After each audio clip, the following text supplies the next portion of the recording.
উজবেকিস্তানের সাথে ২টি গোল করেছিলেন ক্রিস্টিয়ানো রোনালদো। আর এর পরপরই তিনি বলেছিলেন আই অ্যাম ব্যাক। আর এই খেলাটি শেষ হয়েছিল ৫-০ স্কোরে। আর অনেকেই হয়তো জানেন না, ২৯ মিনিটে উজবেকিস্তান একটি গোল করেছিলেন। আর এই গোলটিকে পরবর্তীতে ভিআর চেক করে বাতিল করে দেওয়া হয়। যে প্লেয়ারটি গোল দিয়েছিল এবং তাকে যে অ্যাসিস্ট করেছিল, তাকে অ্যাসিস্ট করার পূর্বে পর্তুগালের এক প্লেয়ারকে ফাউল করে। আবারও বিশ্বকাপের গ্রুপ পর্বে পর্তুগাল বনাম কলম্বিয়ার ম্যাচ। কিন্তু ৯০ মিনিটের পর এক্সট্রা সময়ে কলম্বিয়া একটি গোল করে, কিন্তু ভিএআর চেক করে রেফারি গোলটিকে বাতিল করে দেয়।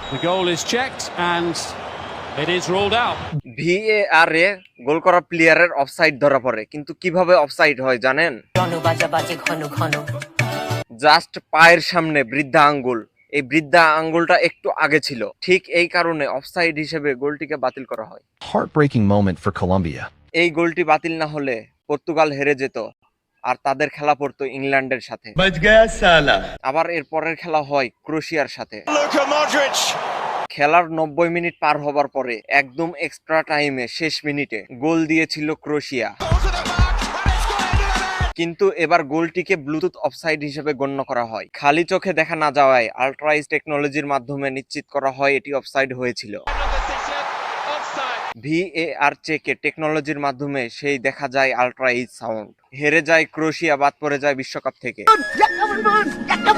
আর এই জায়গায় চোখে পড়ার মতো বিষয় যেটা, একটি মাত্র বিশ্বকাপে ২০২৬ আসরে পর্তুগাল টিম অর্থাৎ ক্রিস্টিয়ানো রোনালদোর পর্তুগাল ৩ ম্যাচে অর্থাৎ অপোনেন্টের ৩টি গোল বাতিল করা হয়েছে রেফারির মাধ্যমে। বিরাট ঘটনা ঘটে গেছে, এটা বলতে পারি। তাই বলে পরপর ৩টা ম্যাচে অপোনেন্টের ৩টা গোলই বাতিল। কিন্তু এখন আমি এখানে বলবো না যে রেফারি ভুল ডিসিশন দিছে। ফুটবল খেলার নিয়ম অনুসারে গোলটি বাতিল করা হয়েছে, খুবই স্বাভাবিক। আর এই জায়গায় চোখে পড়ার মতো বিষয় হলো পরপর ৩টা ম্যাচে অপোনেন্ট টিমের ৩টি গোল বাতিল করা। এরপর কখনো কোনো আর্জেন্টিনার ফ্যানদের মুখ থেকে বলতে শুনছেন রিগড? রোনালদো তো ফিফার প্রিন্সেস, পর্তুগালরে বেনিফিট দিচ্ছে ফিফা। পর্তুগাল তো কমিটির দল, রোনালদো তো চুরি কইরা ম্যাচ জিততাছে। আরে রেফারি তো পর্তুগালের ১২ নম্বর প্লেয়ার, রেফারি তো ম্যাচ জিতাই দেয় পর্তুগাল রে। চোরের দল ওরা। পর্তুগালের সব খেলা সাজানো, স্ক্রিপ্টেড, নাটক, ব্যবসা ব্যবসা। ফুটবলকে কলঙ্কিত করতেছে পর্তুগাল আর ফিফা মিল্লা।